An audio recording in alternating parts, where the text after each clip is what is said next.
Поздрав екипо, што интересно можеме да следиме следниот викенд во фудбалска Европа? Речи се ништо. Добро, има некој дерби, ама нема нешто у стилов некој надпревар што ќе те повлече на прва. Ама некако најдов три утакмици. Едно градско дерби, локално дерби, Еспанјол Барселона. Битка за пласма во Лига на шампиони, Унион Берлин Фрајбург. И еден меч кој што може да биде многу атрактивен и интересен, Арсенал Брайтон. Па да почнеме од сабота, од Германија.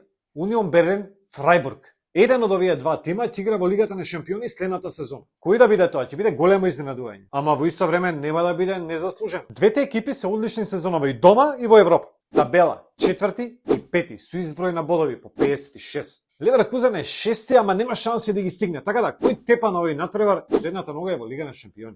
Сега, Унион Берлин има мал пад во формата, има само една победа на последните 5 надпревари. Фрајбург од друга страна има 3 победи на последните 5 меча. Ама сега села се бриче. Ова е надпревар на сезоната за двете екипи. Па не само на сезоната, уствари. Може би еден од најважните надпревари да се екипите во последните 20 години. Многу голем влог. Ќе биде интересно и мислам дека ќе има многу тактизирање. Ај Фрајбург некако пукаат голови на секој надпревар, паѓаат по 4-5 гола на Унион Берлин. На крај очекувам 1-1. Одиме во недела, во Англија. Премиер лигата викендов не ни носи некој топ надпревар, ама најинтересно ќе биде на надпреварот Арсенал Брайтон. Арсенал цела сезона е лидер. Чак едно време изгледаше недостижно да се стигне. И сега пат. Еден бод помалку од Сити, кој што има и надпревар помалку од Арсенал. Тоа значи дека Арсенал на некој начин веќе има изгубена титулата. Треба чудо да се деси, Сити да киксне Арсенал света тепа до крај, ама тешко.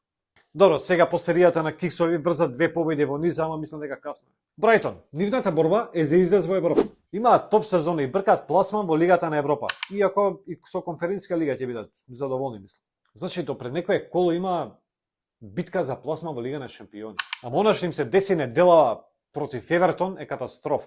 Пораз на домашен терен со 1-5. Кеција има иначе. Газа на терен, шанси, шутеви, 70 и нешто посебна топка и пораз 1-5. Тоа е. Ќе биде интересен надпревар, иако Арсенал е голем фаворит, ама мислам дека Брайтон може да барем до гол во Лондон. Но очекувам победа на Арсенал. 2-1.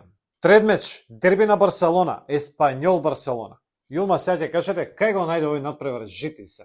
Па градско дерби е, на Барса после надпреваров со Реал Мадрид, најважен надпревар е овој со Еспанјол. Не за џабе дербито се вика Барселона дерби. Никогаш на Барса не е лесно со Еспанјол. На последните 5 надпревари Барселона има само 2 победи, 3 меча завршиле нерешени. Сега Барса е веќе шампион, па ќе игра само за најавачи. Еспанјол од друга страна се бори за опстанок и мора да освои бодови на овој надпревар. Мислам дека ќе бидат задоволни со Рейм. Сега, прашање е како ќе игра Барса. Не им требаат бодови, па има некои муавети дека ќе им дадат некој bod на Еспанјол, на комшиите, за да обезбедат опстанок. Не знам. Не се судувам да кажам како ќе заврши надпреварот. Ако имате мислење за ова, пишете во коментар.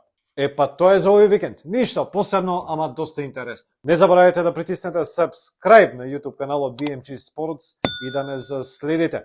Кликнат звончето за да добивате известување за сите нови видеа. А ние дечки се гледаме за многу брзо време со нови видеа. Чао!